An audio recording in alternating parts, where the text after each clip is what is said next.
Ya hice, ya hice vitrectomía anterior, Ajá. vitrectomía, desprendimiento de vitrio posterior, vitrectomía central, Bien. el rasurado de la base vítrea, endoláser. O sea, de hecho yo sé, porque yo hice como la sub, pero Sí. dejé de hacerlo mucho tiempo. Lo que quería ver eran las nuevas cosas que había, porque en mi época, pues yo hacía con precorneales. eh, no conocía el sistema Biom y los nuevos que hay, entonces que más que todo quería saber eso. No hacía peelings, entonces quería aprender a hacer los peelings. Y bueno, eso sí, sé poner bandas, sé hacer cerclajes, Excelente, entonces sí bien. estuve practicando eso. Bueno, hay muchas cosas entonces. Esta clase yo quería encararla como una de las primeras, por lo menos dentro de esta formación virtual de Ajá. clínicas en vitrectomía. Obviamente no hay inconveniente con que hablen español y hay algunas cosas que están en inglés, pero las cubrimos si querés en español, no hay problema, ¿verdad? Sí, no hay problema, doctor. Muy bien. Un poco el objetivo de esta clase es por ahí darte algunas ideas generales, repasar algunos conceptos básicos y otros sobre los cuales construir no solo sobre las disponibilidades actuales que nos dan los vitrectomos modernos, sino quizás algunas cosas que puedan llegar a empezar a surgir a futuro. Ujú. Entonces, de aspectos generales, la vitrectomía es un proceso quirúrgico que la idea es remover el vitrio del ojo, justamente para acceder fundamentalmente hacia la retina o resolver de entrada aquello que esté molestando en el vitrio, como puede ser un hemovitrio aislado y nada más. Es esencial, perdón, para tratar el desprendimiento de retina, la retinopatía diabética y otras condiciones oftalmológicas. Dentro de las fluídicas en la vitrectomía es clave tratar de mantener un campo visual quirúrgico importante, es decir, donde podemos tener buena visualización de aquello que estamos haciendo, justamente para evitar lo más importante que es la iatrogenia, por lo menos dentro del daño que tiene el ojo, no tratar de agregar más daño de nuestra parte. Y luego es tratar del impacto directo que tiene la habilidad del cirujano para manipular los tejidos intraoculares de forma no solo segura, sino también efectiva. Para lograr la estabilidad de la fluídica en la vitrectomía es muy importante balancear el ingreso y egreso de sustancias adentro del ojo. No solamente esto nos va a mantener una forma del ojo, sino también una presión intraoperatoria que puede ser, por un lado, para tratar de evitar la iatrogenia, es decir, por presiones intraoculares sumamente elevadas, generar un verdadero glaucoma agudo intraoperatorio sobre un paciente que no tendría por qué sufrirlo, pero por otra parte nos da un recurso extra, por ejemplo, para cohibir ciertas hemorragias, donde empezamos a tener un pequeño sangrado y subir rápidamente la presión intraocular puede darnos de forma transitoria, sin demasiado daño, un control sobre la hemostasia de ese caso. Por otra parte, es muy importante adaptarse a distintos ambientes quirúrgicos, ya sea que estemos trabajando sobre vitrio, sobre aire o sobre aceite de silicona, o también podemos dar aquí sustancias más densas como el perfluorocarbono. Y luego es muy importante tener en cuenta la práctica del cirujano y la precisión que tenga o no sobre el sistema que está utilizando para la cirugía. Esto es vital para el manejo efectivo en la fluídica en general. Entonces, básicamente y en formas generales, cuando estamos trabajando adentro del ojo, este, y esto voy a hacer un breve repaso también con algunos conceptos de fluídica, de facodinamia, que por ahí es interesante ver cómo eso se traslada a los equipos de vitrectomía. Es importante tener Ujú. en cuenta que uno tiene como objetivo atraer material, algún material, hacia nuestro vitrector o la punta del faco en el caso de la cirugía de catarata. Es importante tratar de mantener una presión intraocular constante, más o menos sostenida durante toda la cirugía, sin grandes exabruptos, ya sea a la alta o a la baja, que también es preocupante, y ahora vamos a ver por qué. Lograr el control del ambiente quirúrgico durante toda la duración del procedimiento y, por otra parte, tener cierta velocidad. Eso puede ser la velocidad a la cual nosotros estamos cómodos operando, o también teniendo en cuenta que cirugías más cortas, pero no menos precisas y elegantes, pueden significar menos tiempo quirúrgico y menos daños para los tejidos del paciente. Entonces, para tener una idea general de cómo funciona la fluídica, vamos a volver un poquito a la cámara anterior. Cuando nosotros tenemos un faco, por ejemplo, un faco emulsificador, normalmente trabajamos con bombas peristálticas, que justamente lo que permiten es un egreso controlado del líquido que estamos sacando del ojo. que si solamente tenemos egreso y no tenemos ingreso a esa cámara estanca que debería ser el ojo, lo que tenemos es justamente un colapso de la cámara anterior, el llamado surge, o cuando se nos viene todo el contenido hacia adelante y por supuesto el temido acercamiento de la cápsula posterior del cristalino hacia la punta del faco y la consecuente ruptura de la cápsula posterior. De manera que para balancear esto tenemos que sí o sí tener un input, en este caso de la irrigación de la botella, que subiendo la altura de la botella, manejando el flujo del ingreso y egreso, podemos mantener una cámara estanca y justamente tratar de mantener la presión intraocular sostenida, mantenida, digamos, dentro de parámetros lo más cercano a lo fisiológico y normal en caso de estas cirugías. Por otra parte, cuando nuestra punta de aspiración se ve ocluida por un fragmento de núcleo o cualquier otro elemento, lo que vamos a lograr en esa tubuladura es la construcción, y esto es importante cuando hablamos de bombas peristálticas, construimos a partir de la oclusión un vacío. Y ese vacío es el equivalente conceptual a una garra prensil que está tomando aquello que nosotros estamos queriendo extraer del ojo. Entonces, cuando tenemos la punta bloqueada, el vacío construido, tomamos, por ejemplo, esa pieza del núcleo. El problema es cuando tenemos una desoclusión brusca, si no tenemos en consideración que estamos teniendo una demanda retenida de absorción versus un ingreso estable porque no hemos cambiado la altura de la botella, también podemos encontrarnos con surge. Entonces es importante tener esta consistencia dinámica del manejo de las presiones. Cuando esto lo adaptamos a lo que sería la pieza de mano, justamente tenemos que las distintas tubuladuras van a ir tomando inserción dentro de la pieza para justamente tener ese ingreso y egreso por la misma sonda que usamos, por la misma pieza de mano, cuando en realidad esto lo traducimos al manejo de vitrectomía, acá ya empezamos a disociar estas cuestiones de influjo y egreso, más parecido a cuando alguien se maneja dentro de una cirugía de catarata con un mantenedor de cámara. Entonces, cuando vamos a hablar de vitrectomía puntualmente y tenemos que hablar de fluídica vitrectomía, tenemos que empezar a conceptualizarnos de otra forma con respecto a ese control, a esa velocidad lenta, a ese manejo poco intempestuoso que nos representan las bombas peristálticas. Recordemos que las bombas peristálticas básicamente van extruyendo la tubuladura, muy similar a cómo las ondas musculares del músculo liso van transmitiendo la movilización del material dentro de nuestro tubo digestivo, mientras que cuando hablamos de una bomba de tipo Venturi, más habitual para los sistemas de vitrectomos, lo que estamos encontrando es una circulación que lo que va a hacer es atravesar un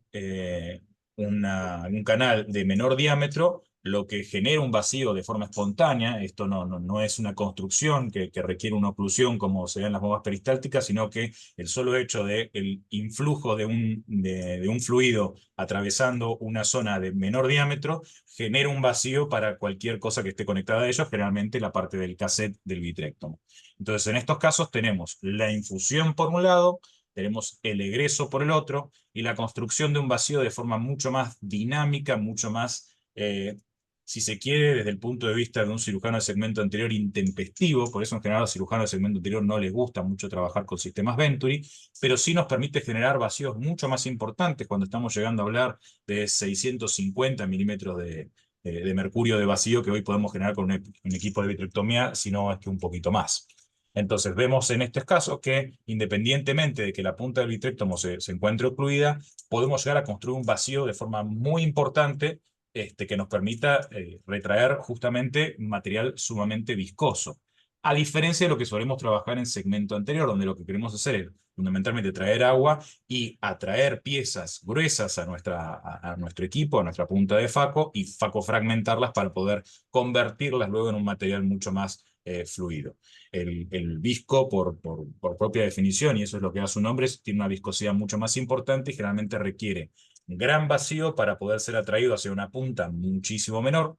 Recordemos que hoy por hoy tenemos vitrectomías modernas con calibres de 23, 25, 27 Gs inclusive, con los cuales necesitamos aspirar mucho, como cuando tomamos una bebida a través de un sorbete muy pequeño. Es más la fuerza que tenemos que hacer nosotros de vacío para poder incorporar la misma cantidad de líquido. Bueno, imagínate si lo que estamos tratando de aspirar no es un vaso de agua, sino una gelatina. Tanto peor, y sobre todo cuanto más joven es ese vitrio, y por eso tan importante estos manejos, entre otras cosas, cuando estamos trabajando sobre pacientes más bien jóvenes. Entonces, aquí dentro de vitrectomía tenemos que empezar a tener un par de ideas de dónde viene la cuestión de fluídica. El influjo de la infusión, el egreso de la aspiración que estamos generando con este vacío con bomba Venturi, y por otra parte, y más importante, y por ahí, no, ahí es donde nos diferimos bastante con el tema del FACO, que es la presencia de un vitrector, de un alimento que básicamente corta y mastica. ¿Y por qué es importante esto? Porque claramente, cuando estamos hablando del duty cycle, cuando estamos hablando de esta boquilla que corta, va a haber un momento donde cierra la mordida del vitrectomo, en la cual no puede haber más aspiración. Pero a la vez, el hecho que el vitrector haya cortado nos va a permitir interrumpir algo que es muy importante pensar adentro del ojo del segmento posterior, que es la tracción del vitrio. Y ahí volvemos un poco para atrás con respecto a lo que es tratar de evitar iatrogenia. ¿Qué estamos hablando acá? Muy bien. Los sistemas originales de vitrectomía, los primeros vitrodisectores, eran rotodisectores. ¿Qué es lo que hacía? Básicamente el equivalente a meter un tenedor en un plato de fideos y girarlo para atrapar la mayor cantidad de hebras vítreas, removerlo y luego ir cortando con tijera. Lógicamente eso lo que nos implica es una tracción del vitrio, y lo importante que tiene el vitrio es que al principio, cuando hay ciertos niveles leves de tracción, sobre todo cuando estamos haciendo vitrectomía central, el vitrio es bastante complaciente. Un paréntesis aquí, hay un video que está agregado dentro del material extra de esta clase, que es una presentación que yo suelo dar en vivo con un elemento que es un resorte como para explicar estas dinámicas. Por ahí está bueno verlo después de la presentación como para refrescar o para sentar, mejor dicho, este tipo de conocimiento. Entonces, Cuando tironeamos al principio, el vitrio viene y no pasa nada, no está tironeando de nada, es bastante complaciente, lo podemos tironear. Es más, podemos hasta dejar una hebra vítrea atrapada en cámara anterior luego de una cirugía complicada del segmento anterior, y a priori puede hasta no desprenderse la retina. Pero esto llega hasta cierto punto donde el vitrio pasa de ser una cosa elástica a ser una cosa mucho más parecida a una cuerda que empieza a tironear de su punto de inserción. Y recordemos que su punto de inserción más importante, aquel que no logra despegarse, a diferencia de cuando uno busca un desprendimiento de la hialoides posterior, es justamente la inserción en la base del vitrio, ahí por delante y por detrás de la vara serrata, donde el vitrio pasa a convertirse en un verdadero sincicio con la retina. Es por eso que, en realidad, cuando uno habla de vitrectomía, siempre y por definición la vitrectomía va a ser incompleta, porque nunca podemos remover exactamente toda la base del vitrio, porque a nivel histológico esto ya empieza a formar un sincicio con la retina, y no siempre tiene que decir hasta dónde llega sin llegar a ser justamente un desgarro periférico y iatrogénico cuando está haciendo el shaving periférico de la retina. Entonces, volviendo a la fluidodinámica, tenemos que tener una presión que sea por lo menos igual o un poquito superior para mantener la presión intraocular elevada, más allá de la presión externa. Siempre, si llegamos digamos, si nosotros manejáramos una presión nula, el ojo quedaría en cero. Siempre tenemos que tratar de que el ojo tenga un poquito más de presión, porque si no, y sobre todo en aquellos pacientes que presenten algún tipo de fragilidad vascular, particularmente si son miopes altos, es muy fácil que tiendan a desprendimientos coroideos espontáneos o inclusive a hemorragias expulsivas frustras. He tenido algunos casos de eso que por ahí vamos a tratar hacia el final de la clase en la parte de preguntas y respuestas. Es muy importante tener suficiente presión para tener algo de presión adentro del ojo que mantenga la forma del ojo. Por otra parte, tenemos que tener suficiente vacío para que logre aspirar y atraer material que de por sí no quiere entrar a un espacio muy pequeñito. Y por último, tenemos que tener velocidad de corte que haga que estemos comiendo de a bocaditos chiquititos y no de a grandes bocados que tengan el riesgo de traernos la retina hacia el vitrector. ¿Entendemos hasta ahí?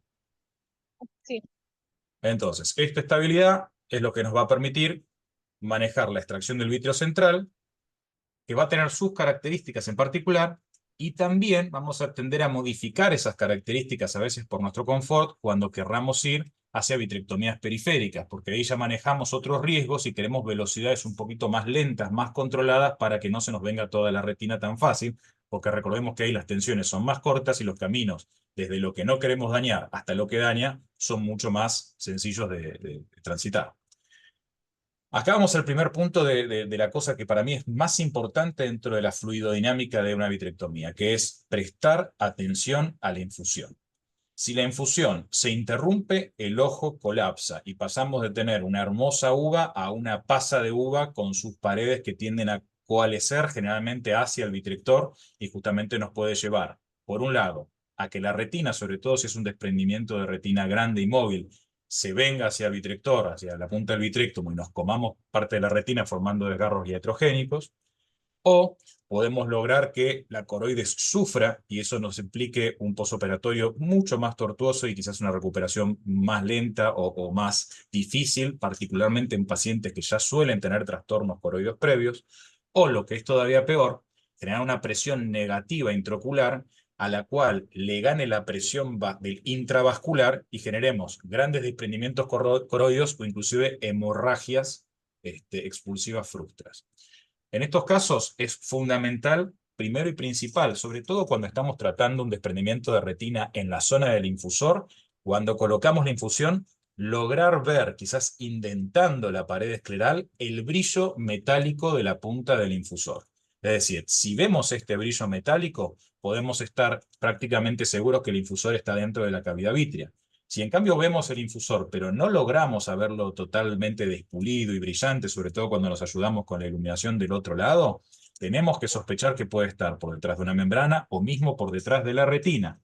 Aun cuando hemos ingresado sobre una pars plana perfectamente delimitada, hay que recordar las variantes anatómicas y sobre todo como estas variantes anatómicas que vemos desde el exterior pueden estar distorsionadas desde el interno por desprendimientos coroides, anomalías miópicas o mismo desprendimiento de retina.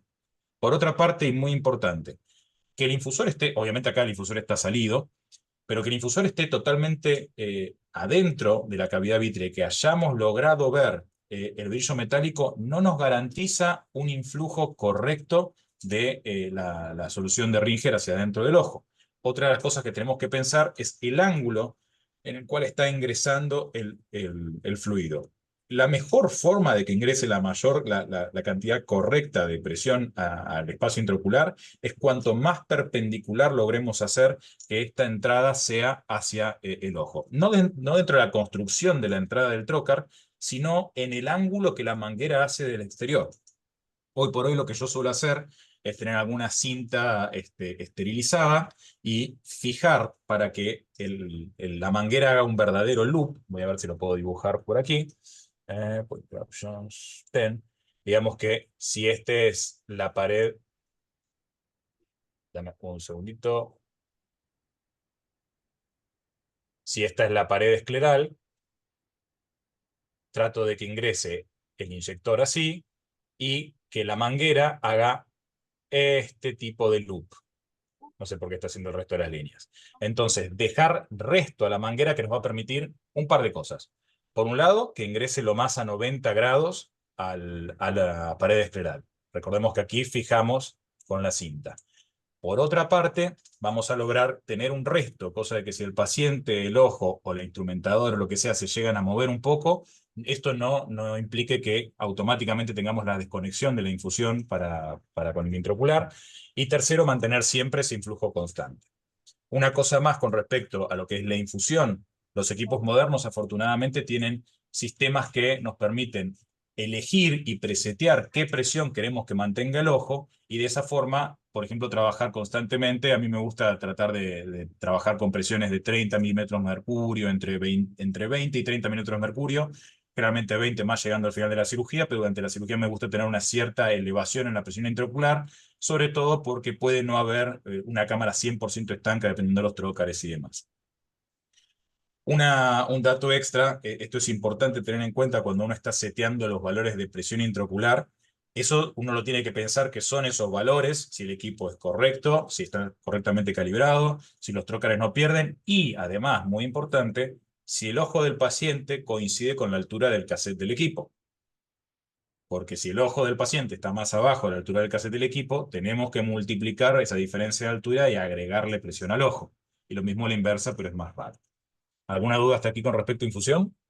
No, doctor, está todo entendido. Una cosita, cuando va a meter su cánula de infusión, la Ajá. mete cerrada hasta que está bien seguro que está en cavidad vítrea, ¿verdad? Ya que le ha visto con el endoiluminador a un costado que esté por Bueno, el brillo que usted indica. O Es que esa es mi duda, o ese poquito puede hacer colapsarle un poquito el, digamos, el ojito Hago, como tal. hago dos cosas. Primero y principal, la purgo afuera, ¿sí? Claro, sí, sí, sí. La cápsula para asegurarme de no tener ninguna burbuja que entre, sobre todo si el paciente es fáquico, por la molestia de tener que limpiar una burbuja y correr riesgo de pegarle a la cápsula posterior. Eso primero. Luego sí, ingreso sin presión, me fijo, justamente verlo, luego abro la infusión y el resto de las incisiones trato de hacerlas con presión positiva, justamente para tratar de facilitarme el ingreso al ojo, justamente porque, sobre todo con pacientes con desprendimiento de retina y muy miópicos, suele tener la presión intraocular bastante disminuida. ¿Sí? Sí. Ujú. Ok. Bueno, dentro de los avances tecnológicos que podemos encontrar en los equipos de vitrectomía. Tenemos avances en cortadores que pueden incrementar las velocidades de corte. Recordemos que hasta hace no mucho el estándar de un vitrectomo que funcionaba muy bien era solamente 2.500 cortes. Hoy por hoy podemos llegar a estar a 10 veces más que eso, en 20.000 cortes, con distintos avances tecnológicos. Equipos duales neumáticos, ajustables, ajustar la capacidad del duty cycle, es decir, cuánto tiempo de la aspiración está cortando, mejor dicho, en cuánto tiempo de la vitrectomía está cortando la cuchilla o no. Tenemos sistemas de infusión modernos que nos permiten justamente manipular la presión de forma consistente y podemos tener la tendencia a manejarnos con Gs cada vez más pequeños, como por ejemplo las 27 G de punta intravit de los sistemas de Constellation. ¿Con qué sistema trabaja usted, doctora? Uy, 23, pero yo cuando aprendí con el 20 y con las esterotomías, no con Pero trocarina. no, ¿con qué equipo actualmente? Ah, con el Oertli. Perfecto. Bien, aquí voy a cubrir algunas cosas de bueno, Constellation principalmente, el EVA de DORP y Stellaris también, que son los tres equipos que más he manejado. Ok. Bueno, recordemos entonces, cuando la punta se cierra del vitréctomo, cortamos justamente la aspiración, pero a la vez también cortamos la tensión que estamos generando sobre el espacio retinal. Si nos fijamos dentro de los sistemas neumáticos tradicionales, justamente utilizamos la presión del gas que estamos enchufando al equipo para comprimir y un resorte de forma pasiva nos devuelve la apertura de la punta del vitrectomo, llegando hasta 2.500 cortes por minuto y demás. Hoy por hoy tenemos sistemas duales o que además, es decir, que la apertura y el cierre, los dos son de forma activa, nos permite abrir y cerrar de forma más rápida y sobre todo morder más rápido y volver a abrir para justamente poder aprovechar más esta aspiración y no tenerlo de forma cortada. Y por otra parte, tenemos aquellos sistemas de corte dual, donde no solamente corta cuando muerde, sino que corta cuando vuelve, y al ser este sistema de tipo guillotina, fíjese, doctora, que nunca se termina de ocluir la punta del vitrectomo, es decir, tenemos aspiración continuamente y tenemos corte continuamente. Y esto es lo que nos permite multiplicar por 10 o elevar La velocidad. velocidad de corte y justamente tener un manejo de la tracción y de las hebras vítreas mucho más controlado. Ujú. Entonces, cuando estamos hablando de una vitrectomía, tenemos que contemplar la posibilidad, sobre todo con estos sistemas múltiples, de tener el manejo intempestivo y voluminoso y rápido a velocidad a nivel del centro, y luego tratar de buscar quizás la precisión más similar a lo que nos da una bomba peristáltica, sobre todo cuando nos vamos hacia la periferia. Particularmente cuando tratamos de, indentando la pared del globo ocular, atraernos hacia nosotros de aquellas zonas que están más cercanas a la retina y generar el shape más al ras posible para lograr justamente prevenir las futuras tracciones y el origen de estos desgarros, ¿sí? Sin llegar a la iatrogenia. Disculpe, doctor, Entonces, entonces, disculpe, sí, disculpe una preguntita. Entonces, sí. usted hace sus vitrectomías, la vitrectomía central le pone bomba Venturi y para periférica le cambia bomba peristáltica a su aparato. No necesariamente depende de qué equipo estoy utilizando. Claro. Lo que sí El suelo hacer Oertli, por ejemplo, tiene los tres, tiene una tercera bomba incluso. Entonces, por eso le pregunto, en mi caso, ¿me sugeriría cambiarlo así? es una buena opción dentro del planteo de la funcionalidad del equipo, dentro de Core, manejarse más con Venturi y dentro del shaving periférico, por ahí pasar justamente a la bomba Ah, peristáltica. peristáltica, Pero ok. esto va a depender de varias cosas. Va a depender, por un lado, de tu conocimiento del equipo, por otra parte, del funcionamiento del equipo. Yo he operado con Constellation en distintas partes del mundo y en distintas ciudades de aquí de Argentina, Y no hay dos equipos que funcionen exactamente igual. Sobre todo Exacto. quizás aquí, donde tenemos mucho arreglo de equipos porque el cambio de unidades es muy costoso o sumamente difícil por cuestiones impositivas, de importación y demás limitaciones propias de mi país. Pero es muy importante si uno va a hacer un cambio, siempre arrancar con ciertos márgenes de seguridad. Y para eso hay una breve recapitulación hacia el final sobre todo cómo manejar los parámetros a la hora de hablar de core y hablar de periferia. Se puede hacer. Entonces, en general, disculpe usted, ¿cuál prefiere, digamos, si tuviera para no cambiar, con cuál bomba se queda? ¿Con Venturi o con Peristaltic? Idealmente, Venturi en el centro.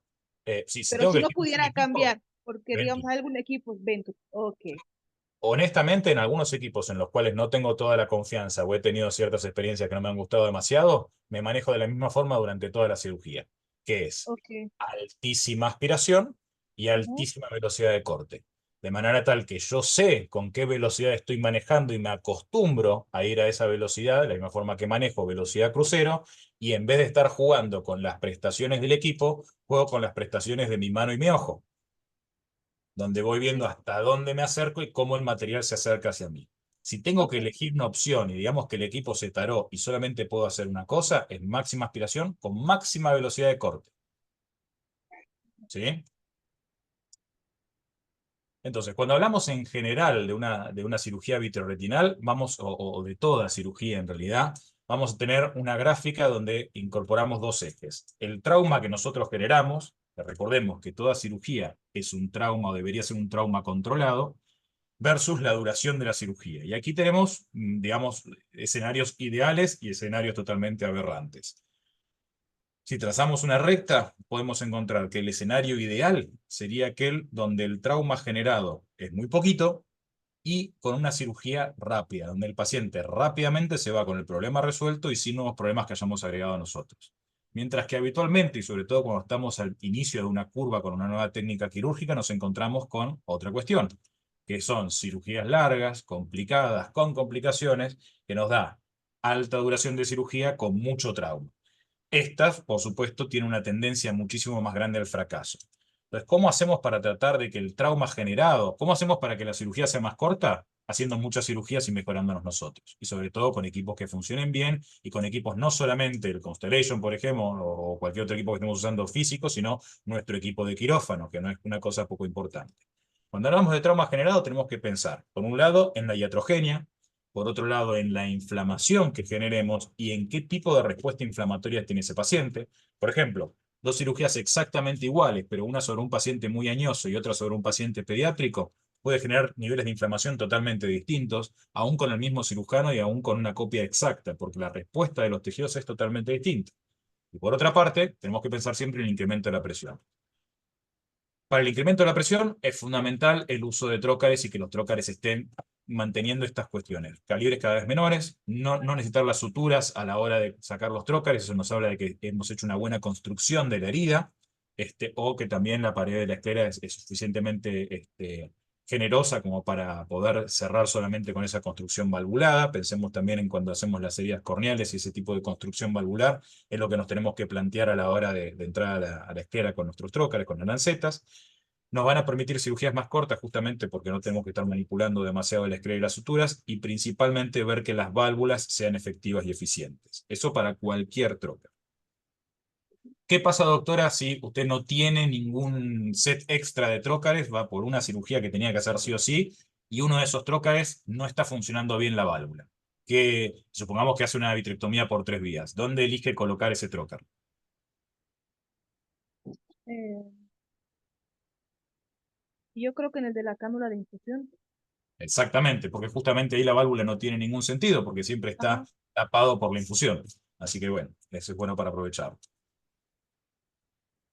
Entonces, dentro de estos parámetros que veníamos hablando, el mantener la botella entre comillas alta o manejar la presión intraocular a partir del manejo del seteo del equipo, vamos a tener qué presión vamos a darle al ojo y cómo vamos a lograr planchar desprendimientos coroides, por ejemplo, en los casos que los tengamos y si son nuevos. vamos a lograr niveles de hemostasia dentro de la fluidodinámica, y vamos a lograr también mantener justamente un ojo dentro de todo forme que nos permita la manipulación correcta.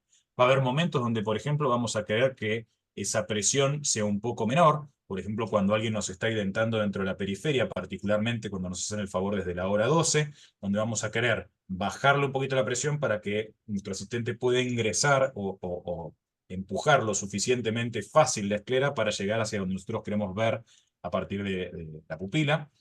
Luego vamos a tener la velocidad del vacío que vamos a estar generando, que eso nos va a estar hablando de con qué velocidad se van a acercar los elementos hacia la punta del vitrectomo, que es la que nos permite hacer la cirugía, pero también hacer la iatrogenia. Bueno, acá un poco lo que son los manejos de los equipos nuevos, y en esto en particular lo estoy viendo con el equipo de DORC. Estos equipos nuevos tienen la característica de poder presurizar el ringer, presurizar el ingreso, justamente para mantener seteados, mejor dicho, para mantener los valores que nosotros hemos seteado al inicio de la cirugía. Por otra parte también, estos equipos nos permiten, a veces no necesariamente exclusivamente a través de un sistema peristáltico o un sistema Venturi en general, sino por estos manejos de distintos juegos de bombas que van a ser las vistas y emulaciones de los funcionamientos de todos los sistemas que pueden ser interesantes para contemplar.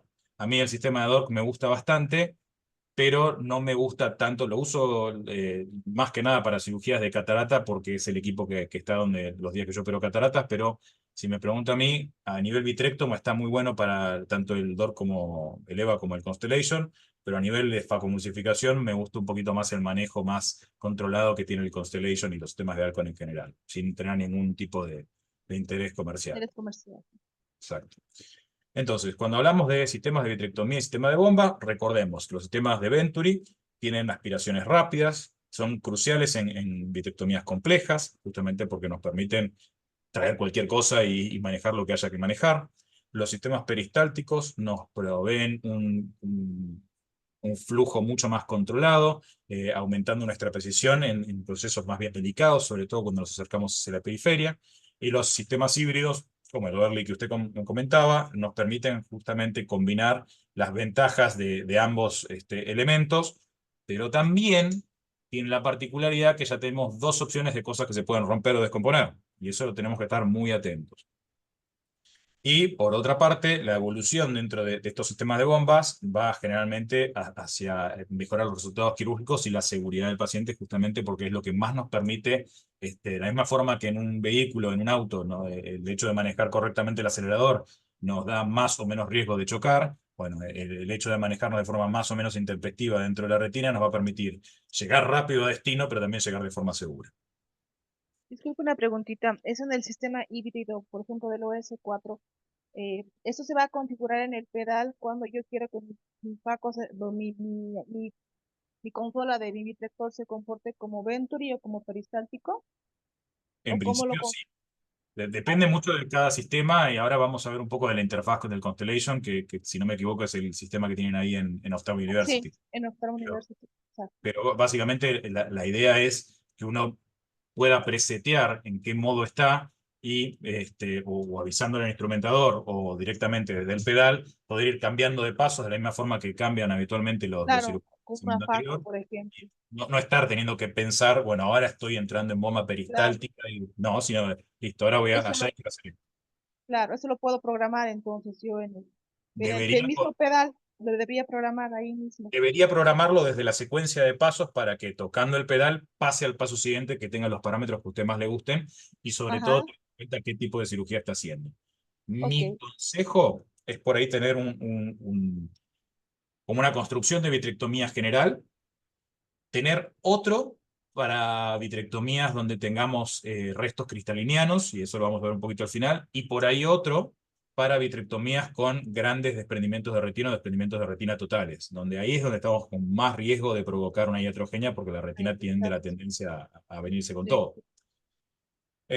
Bueno, dentro de esto tenemos los equipos como el Constellation, que permite el manejo en tiempo real de la presión intraocular, el monitoreo, la infusión automática controlada, la integración de la fotocoagulación láser dentro del mismo equipo.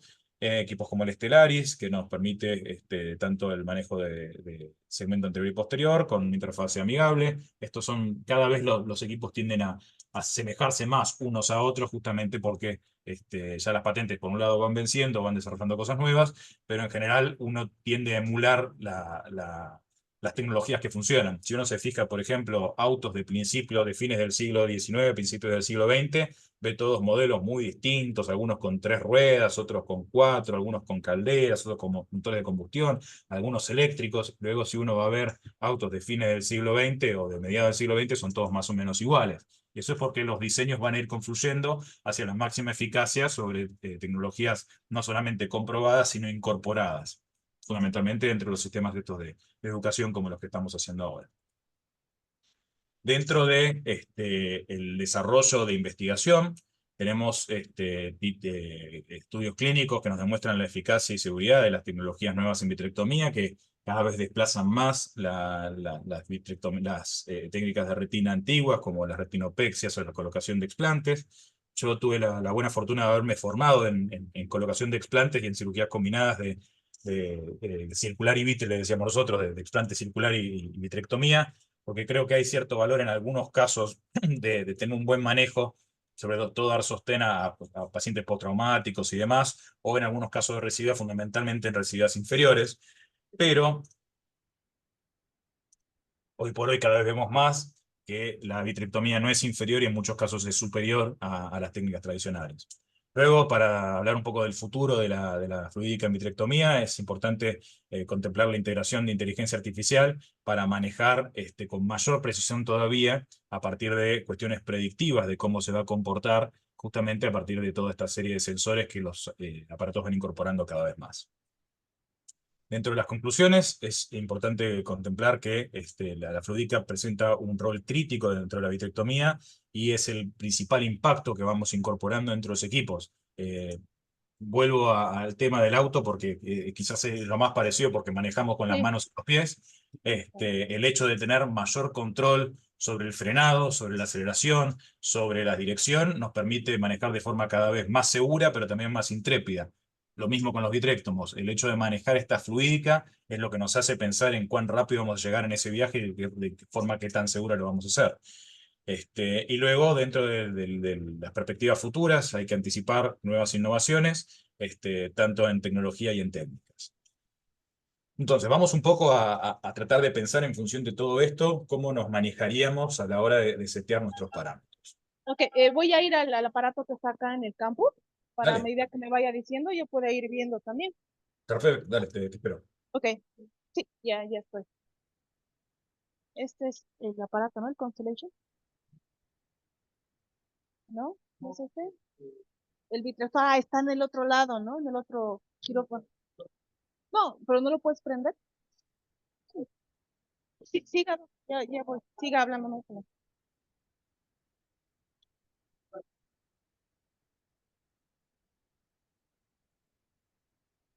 ¿Estás? Sí, ya estoy. Bueno, Quiero perfecto. voltear la cámara para que usted pueda ver cómo le volteo la cámara para que yo pueda filmarle desde el lado. Creo que no, ¿no? Ah, sí está. Ahí. Ah, aquí está. ¿Se ve? Lo veo, pero no tenés prendida la... No, ahorita la van a prender porque Ah, perfecto. en otro. Ahorita la prenden así también. Tranqui. Mientras se va pendiendo, hacemos un overview general mirando Ok, acá qué opciones tenés de manejo en general del equipo. Estos ok. equipos tienen cosas para tocar hasta el último detalle, de qué tan rápido sube y baja las cuestiones. No Sí. entremos de ingreso a eso, veamos a grandes rasgos cómo se divide la pantalla. Ujú. Por un lado tenemos aquí a la izquierda toda la parte de los controles de iluminación, diatermia y las entradas de material adentro del ojo, ya sea a través de la infusión, que es justamente donde vamos a estar seteando la presión del ringer que ingresamos a través del infusor habitualmente. Luego tenemos hacia abajo el Fluid Air Exchange, que es cuando queremos pasarlo justamente intercambio aire por bomba, Ajá. que nos va a permitir manejar otras presiones, pero ahí ya directamente no de fluido, sino de aire ambiental, filtrado. Luego tenemos la opción de irrigación, pero esto es solamente cuando tenemos contemplado un set de facovitrectomía, porque estamos hablando de la irrigación Ah, no que ok, va a ingresar por la vía de la infusión del set de vitrectomía, sino por la pieza de mano. Es por la decir, que si pieza de estuviéramos mano. hablando de un set, de un cassette solamente para vitrectomía, la parte de irrigación no la tendríamos utilizándola. Cuando hace una cirugía combinada, ¿no? Exactamente. Ok. Luego tenemos la potencia de la diatermia, que obviamente va a requerir la sonda de diatermia para poder utilizarse. Y Ajá. luego tenemos los dos iluminadores, que estos equipos generalmente cuentan con dos fuentes de iluminación, que podemos ya Esta, sea ¿no? utilizarlas las dos al mismo tiempo, una en mano izquierda y otra a través de un chandelier, o tener la otra de alternativa por si tenemos que, se nos rompe una fibra, se quema o lo que sea, no tener que estar armando todo un nuevo set para poder trabajar. Eso avíseme usted cuando creo que todavía está en la parte del seteo. Sí, es que no lo han seteado, pero no, está bien. Solo es No para sé si ver. te lo va a tomar sin el cassette. Eso estoy en... Eso. Si no, ahorita le digo a Rodrigo, ¿me lo puedes conectar el cassette? ¿Lo puedes conectar el cassette? Me parece que No, no te va a pues dejar para... avanzar. Sí, ¿no? Mientras no conecte el cassette. Casi seguro que no. Oye, te está pidiendo que la presión. Sí, ahorita lo conecta, siga, doctor. Perfecto. Bueno, luego tenés aquí, sobre la parte central, el manejo de estas suerte de pedales, que lo que nos van a estar diciendo es qué es lo que va a estar sucediendo con dos parámetros a la vez, que van a ser vacío y velocidad de corte, a medida que nuestro pie va bajando en el pedal. Ajá. Entonces, ¿qué es lo que nos suele marcar? Eh, El primer eso, número nos eso ya muestra lo que... configura usted, ¿verdad? Si quiere que empezar, digamos, con cortes más rápidos y hasta el final dar el corte más suave. O al Exactamente. revés, se acuerda como uno se sienta más cómodo, digamos. O qué voy a querer que pase cuando los parámetros se cruzan. Es decir, yo puedo querer arrancar con máxima velocidad de corte que tienda a bajar a medida que hago, a medida que deprimo el pedal, Que deprime el versus pedal. vacío que arranca con poco vacío y llega al máximo vacío cuando llego al final del pedal. Entonces tenemos una cuestión cruzada. Mientras que también Ajá. podemos hacer que arranquemos con poco vacío y poca velocidad de corte versus llegar a alto vacío y alta velocidad de corte cuando estamos hacia el final. O Yo prefiero también esa porque es como el del Paco, más o menos. O sea, sí, pues sí, más o bueno, menos de así. hecho, es lo que yo prefiero a la hora de manejar en algunos casos donde tengo restos de masas. Pero ahora Ok. vamos a ver qué es lo que yo prefiero, que por ahí es muy personal mío, pero es lo que yo tiendo a recomendar. Tenemos también la opción de anular esa dualidad de la funcionalidad del pedal, sino que se mantenga, por ejemplo, una velocidad de corte, un vacío fijo o una velocidad de corte fija, y lo que regulamos es el vacío, que eso también puede ser una cosa interesante Sí, para exacto. pensar dentro del punto de vista del FACO. Ajá. Entonces, y por último, aquí abajo donde tenemos preseteados los distintos pasos, es decir, bueno, ¿qué hacemos en la parte de core? ¿Qué hacemos en la parte de shave? Si pasamos a láser, si pasamos a la remoción de sustancia viscoelástica, extrusión o fragmentación, si por ejemplo estamos queriendo remover algún fragmento del cristalino en el segmento posterior. Entonces, tradicionalmente se habla de que cuando estamos en la parte central, queremos alta aspiración, Sí. ¿sí? Con Ajá. una velocidad de corte quizás no tan alta para ir sacando de a grandes bocados de vitrio de la parte central, Ujú. ¿correcto? Y que cuando vamos a la periferia queremos no tanto vacío, no tanta aspiración, no tanta velocidad y queremos mucha velocidad de corte para tener mucho control. Entonces ahí podemos hacer unas dualidades en conceptos en cabeza. El vacío es igual a la velocidad. La velocidad de corte es igual a la seguridad. Sí. ¿Estamos?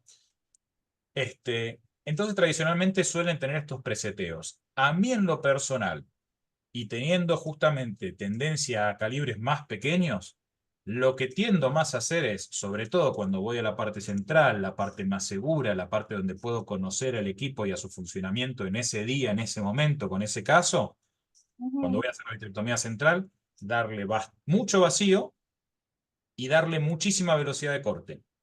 ¿Por qué necesito mucho vacío? porque necesito que venga cantidad que sobre todo no va a querer entrar por un espacio tan pequeño. ¿Y por qué Claro, quiero velocidad de corte? Porque yo quiero seguridad siempre. siempre, sí. Si justamente la velocidad de corte lo que nos permite es seguridad con respecto al manejo del vitrio, mantengamos los niveles de corte siempre lo más alto posible, particularmente cuando tenemos un equipo acelerado. Pues justamente lo que nos va a permitir estos márgenes más grandes de seguridad. Ujú. Con respecto al vacío y con respecto a la velocidad de corte, hay un caso en particular donde yo tiendo a bajar muchísimo la velocidad de corte mientras que mantengo altos niveles de vacío, y esto es justamente cuando estoy removiendo grandes o masas cristalinianas que están dando vuelta, donde yo necesito que aspire mucho, se llegue a Claro, comer bastante y empiece a cortar, porque si no, estos sistemas que comen muy rápido, que parece el aleteo de un colibrí, tiende a generar más turbulencia que aspiración y masticación de estos pedazos que quedan adentro del vitrio. Pero cuando estamos hablando de vitrio en general, lo mejor es ajá, la menor tensión posible. claro. Y por eso es Entonces, que, cuando tiene masas, disculpe, le sí, baja tanto al vacío como a la aspiración. No, no, solo le baja al, perdón, le baja al corte. El al vacío corte. lo mantiene. El Claro, vacío ok. continuo, pues justamente necesito que aspire lo más grande para poder Para morder. atraerlas, claro, atraerlas a la cabeza del detector. Y en esos casos siempre acordarse que tenemos una mano izquierda que por más que la estemos utilizando como iluminación, lo podemos Ajá, usar de la misma forma que un instrumento en facomulsificación claro, anterior. para ayudar a empujar las piezas hacia la punta de tu detector. Exactamente. Ok. Y otra cosa que es importante, y teniendo en cuenta que usted mencionó el tema de la vitrectomía anterior, recordemos que la vitrectomía anterior per se, la vitrectomía desde la cámara anterior, no tiene ningún sentido. Para profesionales que tienen la disponibilidad de un trocar, no hay cosa mejor que poner, aun cuando tenemos una ruptura de la cápsula posterior y está viniendo vitrio durante una cirugía de Ajá. catarata, no hay Que cosa meterse mejor que por el poner. trocar. Ajá. Exactamente, porque lo que queremos es no solamente sacar el vitrio, sino devolverlo a su casita, que es el segmento posterior. Porque si Sí, aspiramos desde atrás, lo volvemos para atrás. Y si aspiramos desde adelante, siempre vamos a tender a que el vitrio se venga hacia adelante. exacto, ¿Sí? Eso es, exacto. hoy por hoy creo que reduciría mucho mi trabajo de vitrectomista para complicaciones de compañeros de segmento anterior. Ajá, sí, ¿Sí? Y por otra parte, recordemos también que las cosas que podemos sacar de la cavidad vítrea del segmento posterior son vitrio, masas, aceite de silicona ajá, y perfluorocarbono. Obviamente, exacto. cuando estamos hablando de sacar aceite de silicona y perfluorocarbono, bueno, cuando sacamos el aceite de silicona, generalmente lo que hacemos es muy sencillo. Metemos agua hacia atrás, Ringer, y eso va a hacer que el aceite flote y va a tender hacia salir por la misma jeringa que estamos utilizando. Pero si queremos sacar algún restito y demás, o alguna burbuja que haya permanecido, que haya salido, por ejemplo, de atrás de un desprendimiento de retina con aceite que no quedó del todo bien, etcétera, nos va a convenir apagar la velocidad de corte y directamente usarlo de forma aspirativa con alto vacío. ¿Sí? Ahora, Claro, recordemos que en estos casos se nos puede dar algo parecido al surge que tenemos con cirugía de segmento anterior, porque terminamos de absorber la burbuja, tenemos altísimo vacío y de golpe, ¡flup!, se nos viene todo sí, el líquido y tenemos por ahí un colapso de la cavidad vítrea. claro, está bien, está entendido. Pero igual eso ya lo puedo programar, bueno, se tiene para estar silicón en el aparato, ¿no?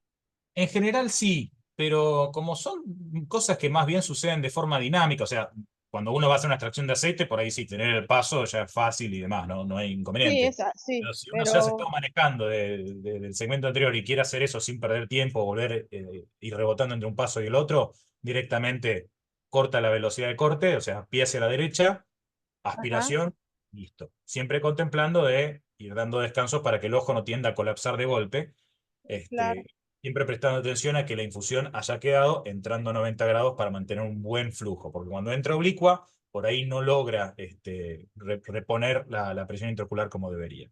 Y por último, el último aspecto de la fluidodinámica, que es importante contemplarlo y es importante tomarse el trabajo antes de empezar con el caso, de comprobar, es la opción de reflujo. Habitualmente la opción de reflujo es girando el pie hacia la izquierda, un toquecito hacia la izquierda, que permite ujú, justamente volver a escupir cuando hemos tomado, por ejemplo, un pedazo de retina y no queremos cortar o alguna exacto, otra cuestión. En caso de trabajar con equipos donde no sepamos si está el reflujo programado o donde no lo tenga o por algún motivo no funcione, siempre podemos recordar que se puede hacer de forma manual. justamente quedándonos quietos y pidiéndole al asistente que haga el movimiento peristáltico manual para ir devolviendo el influjo hacia el vitrectomio. Que cambie de tipo de bomba. Exacto. Y la otra cosa dentro de la fluídica que es sumamente molesta, pero altamente frecuente, sobre todo con casos complejos, con mucha fibrosis a nivel del vitrio, o cuando extraemos material cataratoso, etcétera, es que las cánulas y las tubuladuras del vitrio pueden taparse. Y a Ujú. menudo hay que darse cuenta, cuando las cosas no se están moviendo correctamente, no dudar. Si tenemos vista la iluminación, que ahí hay vitrio y el vitrio no está viniendo por más que vemos que hay corte, la pieza de mano está tapada y hay que purgarlo. Se desarma, se manda un bolo, se aspira desde afuera y se puede probar con el dedo que justamente esté funcionando la aspiración. Ok, ¿Sí? pero bueno, en mis épocas, para asegurarte que no te pasara eso, una vez que armabas tu cassette y todo, te pasaban un pocillito con agua. Entonces tú ahí veías el corte y también aspirabas para asegurarte de que estaba funcionando Bueno, bien tu cabeza de ocúteno, ¿no? una cosa que hago yo más rápida es tiro una gotita en el campo y me fijo si puedo Ajá. aspirar esa gota. O sea, si se aspira Y ya. rapidísimo. Pero Ah, no ok. dudar, si vemos que no aspira, hay que purgar y purgar lo necesario para que el equipo funcione bien. Porque hay dos Ajá, cosas que son malas. Una, no hacer la vitrectomía cuando creemos que la estamos haciendo, que nos movimos claro. alrededor del vitrio y en realidad no comimos nada. Y la Ajá, segunda, cuando eso se desobstruye de golpe o demás, tenemos comportamientos no predictivos sobre el manejo del segmento posterior. ok. ¿Sí? Muy bien. ¿Alguna pregunta, doctor? ¿Algo que me la pueda ayudar? No, doctor, todo Bueno. muy claro. Muchas gracias. De todas formas, aquí le dejo mi correo electrónico, está abajo por si quiere, si necesita cualquier cosa. Ajá. Una duda, digamos que usted tiene una bolsa muy prominente o eh, una bolsa muy importante a temporal inferior donde tiene que poner su mantenedor de cámara posterior.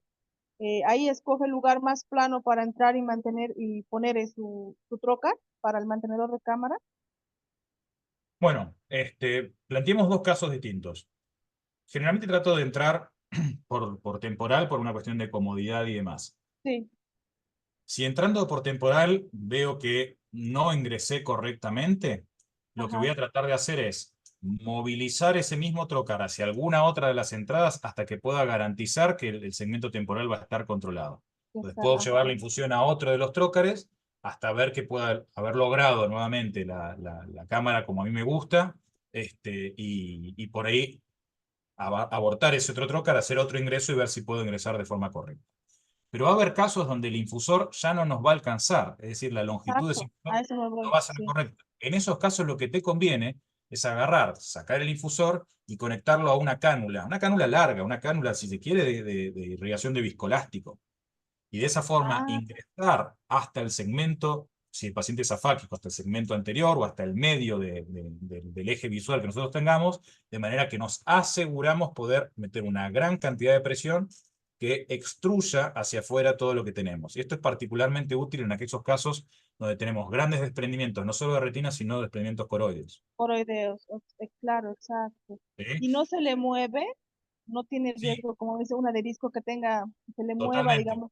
Pero en ese caso es el momento ese, la prioridad es, pues ya sea yo mismo con mi mano izquierda, garantizar la infusión y ver con la iluminación qué es lo que estoy haciendo adentro, Claro, para luego volver a hacer otra incisión con otro trocar y colocar el trocar de la infusión y ver si lo puedo manejar ya de forma normal, o le pido ajá, un asistente en casos muy extremos donde, por ejemplo, estoy frente a una hemorragia expulsiva frustra, que ujú, tengo que tratar de terminar el caso lo antes posible, inyectarlo de aceite, lo que me entre de aceite para evitar el coroidio en beso. claro, para empujar, ¿no? Rechazar, Sobre abrirse todo, por lo campo. menos, cerrar el caso, empujar y que no se llegue a tocar retina con retina. He tenido Sí, casos de hemorragias expulsivas frustras en pacientes miopes grandes con fragilidad vascular que han quedado con aceite un tiempo prudencial, corticoides de depósito, han reabsorbido sus corticoides de depósito y he podido reintervenir y hoy por hoy están con 4 o 5 décimas de visión. O sea que no son ojos que sí o sí se han perdido, aquellos que tienen hemorragias expulsivas frustras. Pero si ah, logramos, si dejamos que se dé el coroide en beso y no dejamos nada entre barrera, por más que sea un solo centímetro cúbico de aceite de silicona, es mucho más fácil que fracasemos en esa cirugía posterior. Ujú. ¿No les pasa manitol previamente cuando tiene algún paciente muy miope alto que usted tenga miedo que No hagan de, un DC? no de ¿No? rutina, pero a ver, yo opero biopes altos todas las semanas. Habré tenido dos casos de estos. Ajá. Y los dos, No, no les pasa manitol entonces. generalmente no. Generalmente no, porque no, Ok, a ver, no siempre opero dentro de un contexto hospitalario, a veces opero dentro de clínicas oftalmológicas donde eso directamente no es una posibilidad. Hay pacientes que ya tienen otras comorbilidades en las cuales no me quiero meter en su función renal, ni en su volemia, ni en su tensión arterial. ajá. No es algo tan sencillo fuera de un ambiente hospitalario. Pero por otra parte, en general no llega a ser del todo necesario. Y aunque les pase manitol, si tengo un colapso o me pongo a irrigar la coroides en vez de la cavidad vítrea, el Ah, desprendimiento. no, pues ahí sí, sí, lo va a hacer. Sí, sí va a hacer su DC. Así que es más importante en esos casos tener el manejo del momento agudo y recordar siempre que si uno ve lo metálico, por más que sea un infusor cortito o una cánula larga, sabe que está metiendo en el vitro la presión que Claro, quiere. asegurarse que esté Ahí hay que olvidarse de local. la cirugía, el objetivo quirúrgico se va de lado, no importa absolutamente nada, lo que importa es formar la cavidad vítrea y luego asegurar una fuente de infusión que esté funcionando correctamente. Correctamente. ¿Sí? En 360 grados del ojo, no importa dónde venga la infusión. Lo que importa es Ok, que vaya doctor. hacia el vitrio, hacia la cavidad vitrea. Sí, ok, ¿Sí? doctor. Está Bueno, todo claro. Muchas bueno, gracias. Erika, un placer. Igualmente, mucho gusto. Hasta luego. Ahora nos vemos de vuelta. Hasta luego.